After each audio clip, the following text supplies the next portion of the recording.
Hi, നമസ്കാരം. നിങ്ങൾ solar install ചെയ്യാൻ നോക്കുന്നവരാണോ?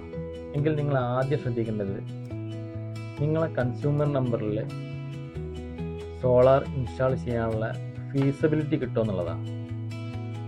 ഞാനത് പറയാൻ കാരണം നമ്മളെ കാലിക്കറ്റ് മാങ്കാവ് പരിധിയിലൊരു ട്രാൻസ്ഫോമറിൽ ഒരു കസ്റ്റമർക്ക് സോളാർ ഇൻസ്റ്റാൾ ചെയ്യാൻ വേണ്ടി പോയപ്പോൾ 5 കിലോ വാട്ടാണ് സോളാർ ഇൻസ്റ്റാൾ ചെയ്യാൻ വേണ്ടി പോയത്. പക്ഷേ ആ കസ്റ്റമർക്ക് 4 കിലോ വാട്ടേ ആ ട്രാൻസ്ഫോമറിൽ ഇനി ഫീസിബിലിറ്റി ഉള്ളൂ. അപ്പോൾ ആ കസ്റ്റമർക്ക് മാക്സിമം 4 കിലോ വാട്ടേ സോളാർ ഇൻസ്റ്റാൾ ചെയ്യാൻ പറ്റുള്ളൂ. ഇനി ആ ട്രാൻസ്ഫോമറിൻ്റെ അണ്ടറിൽ ആർക്കെങ്കിലും സോളാർ ഇൻസ്റ്റാൾ ചെയ്യണമെങ്കിൽ KCB ട്രാൻസ്ഫോമറിൻ്റെ കപ്പാസിറ്റി കൂട്ടണം.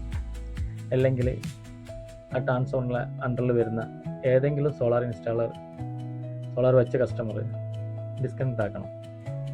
അതേതായാലും വഴിയില്ല. അതുകൊണ്ട് സോളാർ ഇൻസ്റ്റാൾ ചെയ്യാൻ പോകുന്നതിന് മുമ്പ് നമ്മളെ കൺസ്യൂമർ നമ്പറിൻ്റെ അണ്ടറിൽ വരുന്ന ട്രാൻസ്ഫോമറിൽ ഫീസിബിലിറ്റി കിട്ടുമെന്നുള്ളതാണ് ആദ്യമായിട്ട് നോക്കേണ്ടത്. ഇപ്പം നമ്മളെ അധിക ട്രാൻസ്ഫോമറിൻ്റെ അണ്ടറിലും ഫീസിബിലിറ്റി കുറഞ്ഞുകൊണ്ടിരിക്കുകയാണ്. അപ്പോൾ സോളാർ ഇൻസ്റ്റാൾ ചെയ്യാൻ പോകുന്നവർ ഇതൊന്ന് ശ്രദ്ധിക്കുന്നത് നന്നാവും. കൂടുതലറിയാൻ താഴെ കാണുന്ന നമ്പറിൽ കോൺടാക്റ്റ് ചെയ്യുക. Thank you.